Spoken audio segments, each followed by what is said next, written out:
Yo, Wagwan YouTube, Wagwan Gunners, Wagwan አርሰናላውያን እንደምን አደራችሁ እንደምን ዋላችሁ እንደምን አመሻችሁ በያላችሁበት ሀገር ሰዓት አቆጣጠር እንደምን ከረማችሁ ሳሚ ነኝ ለማታውቁኝ የዩቲዩብ ቻናሌ ስም ሳሚ ገነር ይባላል አዲስ ከሆናችሁ አርሰናል የሚመቻችሁ ከሆነ እንዲሁም የአርሰናልም ደጋፊ ከሆናችሁ ምን ጠብቃላችሁ ሰብስክራይብ በማድረግ ቤተሰቦች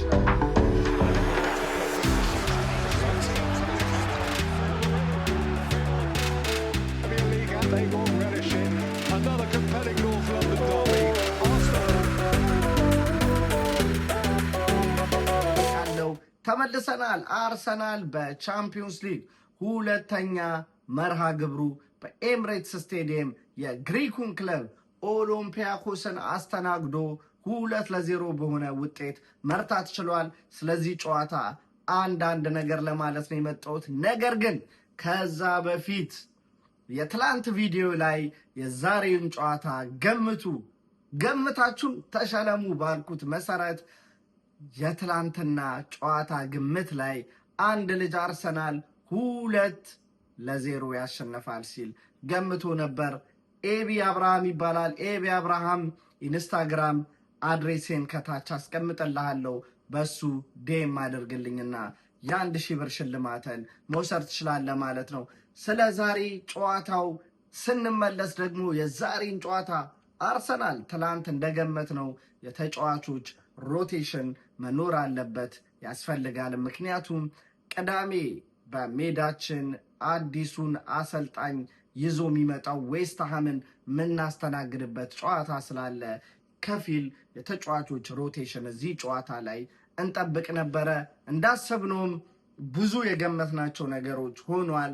ከጥቂት ተጫዋቾች ለውጥ በስተቀር ከኖርማል አሰላለፋችን 2 የፉልባክ ቦታችን ተጫዋች ቦታዎች ተቀይረው ነበረ። እነሱም በዩሊያን ቲምበር ቦታ ላይ ቤን ዋይት ነበር የገባው። እንዲሁም በካላፊዮሪ ቦታ ላይ ማይልስ ሉዊስ ስኬሊ ነበር የገባው።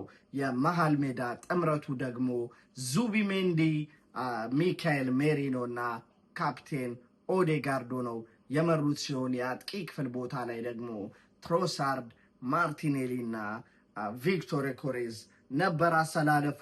እንዳየሁትም አሪፍ ነው፣ ብዙም አልከፋኝም። የተወሰኑ ተጫዋቾች ስፔሻሊ በኔ በኩል ዴክላን ራይስ የግድ ማረፍ አለበት፣ ዩሊያን ቲምበርም ማረፍ አለበት ብዬ ነበር።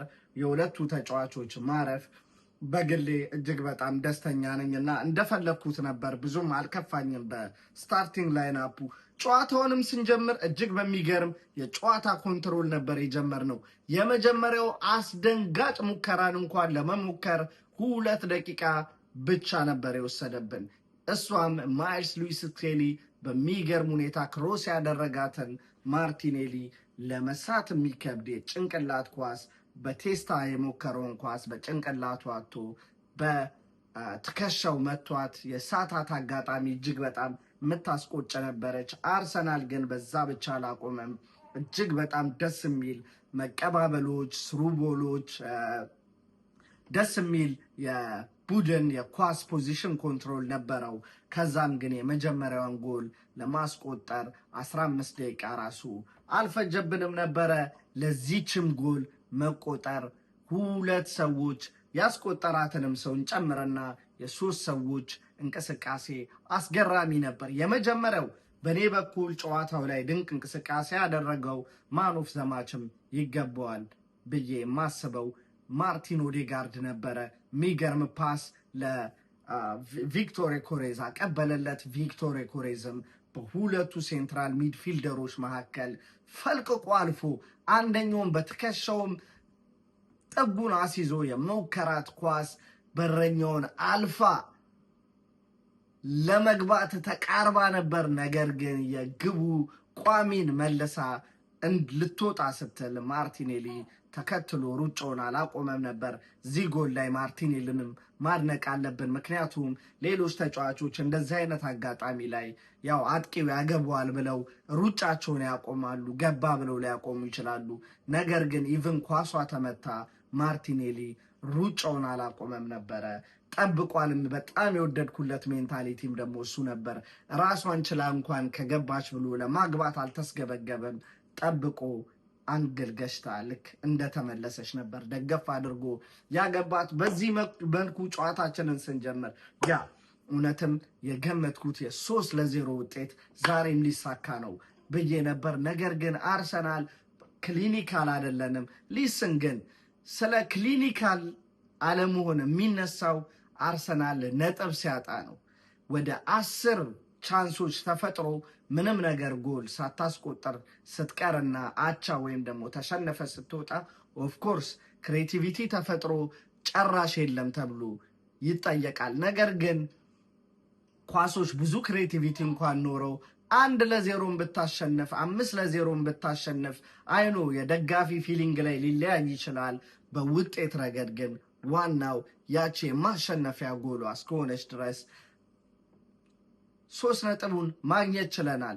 ስለዚህ ብዙም አልተከፈውም በዛሬ ውጤት። ስፔሻሊ የፈረስት ሃፍ ፐርፎርማንሳችን የሚገርም ነበረ።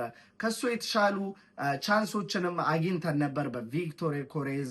ምናልባትም ቪክቶር ኮሬዝ ያቺን ቻንስ ለማርቲኔሊ ማቀበል ይችል ነበር። ሊስን ግን ከሱ አስቀድሞ ደግሞ ማርቲኔሊም እንደዛ አይነት ኳስ አግኝቶ ግን ታውቁታላችሁ የማርቲኔሊ ትልቅ ድክመት ማርቲኔሊ አቀርቅሮ የሚጫወት ተጫዋች ነው።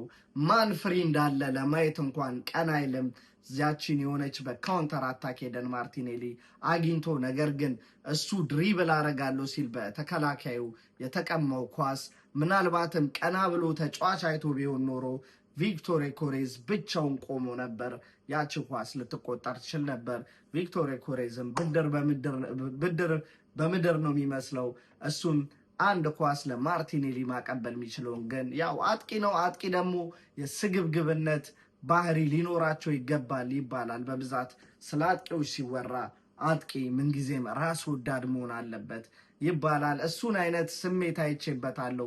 ብዙም አልከፋኝም። እንዲያውም የዛሬ ፐርፎርማንሱ ራሱ የቪክቶር ኮሬዝ አሪፍ ነበረ። በጣም ጎል ለማግባት ፕሬዠር ውስጥ ያለ ይመስለኛል። ግን ይሄ ብዙም ይጠቅመዋል ብዬ አላስብም። ጎል ባገኘው ሰዓት ይመጣል። ለቡድኑ የምታደርገው ኮንትሪቢዩሽን ነው ዋናው ነገር። በዛሬ ፐርፎርማንስ ደግሞ ይበልጥ የተደሰትኩት ቦታዎች እያዩ እነ ማርቲን ኦዴጋርድ ፓሶችን ረጃጅም ፓሶችን ለቪክቶር ኮሬዝ ለመጣል ሲሞክሩ ነበረ። ይሄ ነገር ይቀጥል ነው የሚባለው። ከረፍት ሃፍ በኋላ አርሰናል ፈረስት ሃፍ ፐርፎርማንሳችን እጅግ ጥሩ ነበረ። በእነሱ በኩል አንድ እጅግ አደገኛ ሙከራ ተሞክሮ ነበር። ዌልደን ዳቪድ ራያ የሚገርም ሴፍ። በእርግጠኝነት የቻምፒዮንስ ሊግ የዚህ ሳምንት ሴቭ ኦፍ ዘ ዊክ እንደምትሆን አልጠራጠረም። እጅግ በጣም ለማዳን የምትከብድ አደገኛ ኳስ በማዳን አርሰናል እኩል እንዳይሆኑ ኦሎምፒያኮስን ወደ አቻነት እንዳይመጡ ያደረገች ኳስ ማዳን ችሎ ነበር። ከዛ በተረፈ ብዙም አስፈሪ አልነበረም የኦሎምፒያኮሶች እንቅስቃሴ። ከሰከንድ ሃፍ በኋላ ግን አርሰናል የመጀመሪያ ወይም ደግሞ ፈረስት ሃፍ ላይ ያሳየንን እንቅስቃሴ ብዙ መመልከት አልቻልንም ነበረ። ይገባኛል ብዙ የተጫዋቾች ሮቴሽን አድርገን ነበር። እነ ዴክላን ራይስ፣ ቡካዮ ሳካ፣ ኤብሪቼዜ፣ ቲምበር፣ ካላፊዮሪ የመሳሰሉ ተጫዋቾች እዚህ ጨዋታ ላይ አልነበሩም። ግድ ነው እንደ ሁሌ እንደምንጠብቀው ሁሉም ነገር አሪፍ ሊሆን አይችልም። ሰከንድ ሃፍ ላይ ትንሽ የኳሊቲ ድሮፕ ማድረግ ነበረ። ነገር ግን አሁንም ሰከንድ ሃፍ ላይ ተቀይሮ የገባው ቡካዮ ሳካ ባልተጠበቀ ይገኛል ብለን ቡካዮ ሳካ ኖርማሊ በቀኝ የማጥቃት ክንፍ ቦታ ላይ ነው ምንጠብቀው። ነገር ግን እዚህ ጋር ይህን ጎል ሲያስቆጠር በግራ የማጥቃት ክንፍ ቦታ ላይ ተገኝቶ አክርሮ የመታት ኳስ። ለዚህም ጎል መቆጠር ኦዴጋርድ ነበር አሲስቱን ያደረገው። አክርሮ በመምታት በበረኛው በተለምዶ ሎጭ የምንለው በእግሮቹ መሃል ሾልካ የገባሽ ጎል ነች ማለት ነው። እሷም ደግሞ ኮምፈርተብል ዊን ወይም ደግሞ ኮምፈርተብል የሆነ ሳንጨናነቅ ጨዋታውን እንድንጨርስ ያደረገች ጎል ነበረች። ምክንያቱም ከሰከንድ ሃፍ በኋላ ትንሽ አስቸጋሪ የመሆን አጋጣሚዎች ተፈጥሮ ነበረ። ኦሎምፒያኮሶች አደገኛ ክሮሶች ወደ አርሰናል ፔናልቲ ቦክስ ውስጥ ሲጥሉ ተመልክቻለሁ። እሱ ብቻ አልነበረም ግን ወትሮ ለኖቲንጋም ፎረስት ሲቋጠር የምታውቁት የኖቲንጋም ፎረስት ባለቤቱ ማራናኪ እንደምታውቁት የኦሎምፒያኮስ እግር ኳስ ክለብ ባለቤትም ነውና እሱም እዚህ ጨዋታ ላይ በቋጠሮ ቢተጋም ነገር ግን አልተሳካም። አርሰናል 2-0 በሆነ ውጤት አሸንፎ መውጣት ችሏል። የዛሬ በአርሰናል በኩል ደካማ እንቅስቃሴ አሳየ ብዬ ምጠቅሰው ተጫዋች ቢኖር በእኔ በኩል ቤን ዋይትም ብቻ ነው። ቤን ዋይትም ያን ያህል ክሪቲካል ወይም ደግሞ እሱን ለመውቀስ ምናምን ሳይሆን ግን የማውቀው ያህ ኮንፊደንት የሆነውን ቤን ዋይት አልተመለከትኩም። ብዙ ቦታ ላይ ሼኪ ነገሮች ወይም ደግሞ የኮንፊደንስ ማጣትና እርግጠኛ ያልሆኑ ፓሶችን ሲያደርግ ተመልክቼዋለሁ። በተረፈ ግን እጅግ በጣም ጥሩና ዋናው ነገር 3 ነጥቧን ማግኘት ችለናል ማለት ነው። ዋናው 3 ነጥባችንን ይዘናል፣ 6 ነጥብ ይዘናል። ሜክ ሹር እዚህ ቻምፒዮንስ ሊግ ጨዋታ ላይ እነዚህ ግሩፕ ጨዋታዎች ላይ ከ1 እስከ 8 ሆነን ከጨረስ እንደምታውቁት የሚቀጥለው የጥሎ ማለፍ ዙሩ ላይ ሁለተኛውን ዙር በሜዳችን እንድናደርግ አድቫንቴጅ ስለሚሆነን ከ1 እስከ 8 ሆኖ መጨረስ ወሳኝ ነገር ነው። ለሁሉም ቀላል አልነበረም። ስፔሻሊ ለእንግሊዝ ክለቦች ቀላል የቻምፒዮንስ ሊግ ሳምንት አልነበረም። ከሜዳው ውጭ ተጉዞ ጋላታ ሳራይን የገጠመው ሊቨርፑል ቆሌያቸው የተገፈፈ ይመስላል። በክሪስታል ፓላስ በጋላታ ሳራይም 1-0 በሆነ ውጤት ተሸንፈው ወጥተዋል። ማንቸስተር ሲቲም ከሞናኮ ጋር ነበራቸው። ከሜዳቸው ወጥተው 2-2 በሆነ ውጤት የነሱም ተጠናቋል። እንዲሁም በተመሳሳይ 2-2 በሆነ ውጤት ትላንትም የቻምፒዮንስ ሊግ ምሽት ላይ ቶትናምም እንዲሁ በተመሳሳይ ውጤት ድል ሳይቀናው ተመልሷል ማለት ነው። አርሰናል ግን 3 ነጥባችንን አግኝተን ከ2 በ6 ነጥብ ቀጥለናል ጉዟችንን ማለት ነው። የሚቀጥለው ሳምንት ቅዳሜ ደግሞ ያሁኑ የፊታችን ቅዳሜ በኤምሬትስ ስቴዲየም ዌስትሃምን የምናስተናግድበት ጨዋታ አለ። በዛ በፕሪቪዲዮ ወይም ደግሞ በቅድመ ጨዋታ እስክንገናኝ ድረስ ዛሬ መጣሁበት ሀሳብ ይህን ይመስላል። ላይክ እያደረጋችሁ አማውት ፒስ